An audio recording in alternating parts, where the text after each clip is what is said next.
Hey y'all, and welcome to the Quiet is Kept podcast.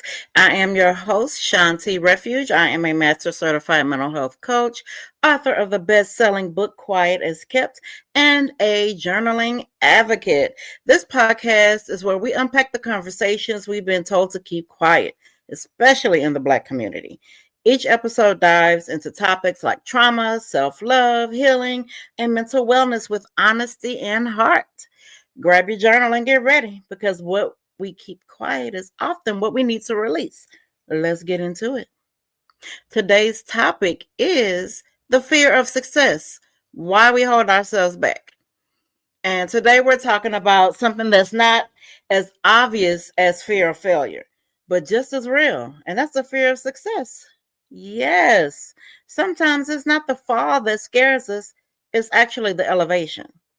It's the weight of what happens if we actually win, heal, glow up, and maintain it.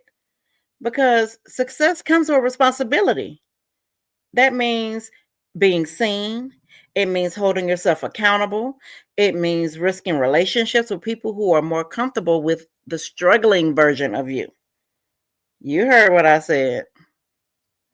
When I first started healing, and really doing the work through journaling, therapy, and rebuilding my faith and relationship with God, I felt a major shift. But I also felt fear. I was scared of being too different. I was already different as it was. But now going through my healing process, I became even more different. I started outgrowing the people that I loved. I was scared of stepping into rooms that I did not feel ready for. And those were a lot of rooms that I didn't even go into because I felt like I wasn't good enough.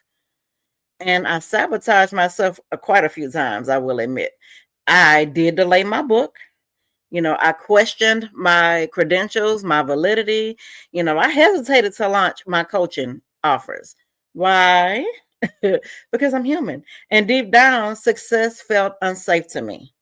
I was used to struggling. Struggling was familiar to me.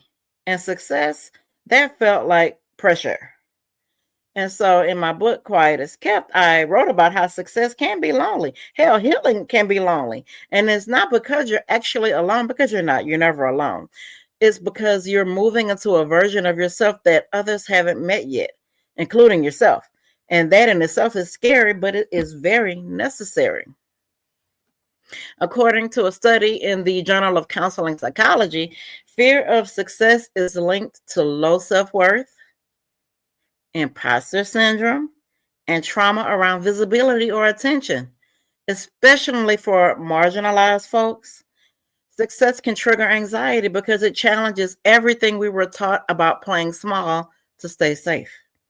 And so we internalize the message that don't get too big, don't get too loud, don't get the big head, don't get too bold, or you'll lose yourself, or you'll lose love. And I'm here to tell you that is BS. And I'm going to give you signs that you might be afraid of success, and you might not even know it. But I'm going to give you your signs. And I just want you to sit with these signs and see if any of them resonate with you. You procrastinate on goals you know you are capable of doing. You play down your accomplishments. You sabotage opportunities because you don't feel ready. You worry that success will make you unrelatable to your people. Oh my God, all of these resonated with me in the beginning, but not anymore, honey. So I'm going to give you some journaling prompts to help you with that. The first one is, what scares me about actually achieving my goals? What scares me about actually achieving my goals? Number two, what would change if I allowed myself to succeed? What would change if I allowed myself to succeed? And the last one, where did I learn that shining was dangerous? Like, really? Where did I learn that shining was dangerous? I want you to answer those.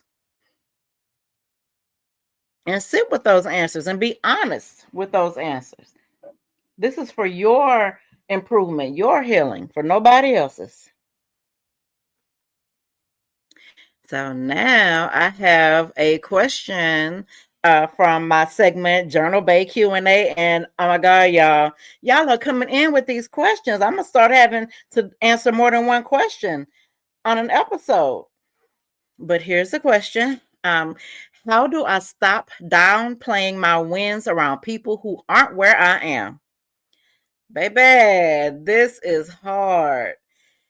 You love them, but you feel like you have to shrink to keep the peace. I definitely have been there. But the truth is, your light is not an insult to someone else's dimmer season. You don't have to brag, but you also don't have to hide. Give yourself permission to celebrate yourself. You worked hard for this. And the people who love you won't be intimidated by your growth. They will be inspired by it. Did you catch that?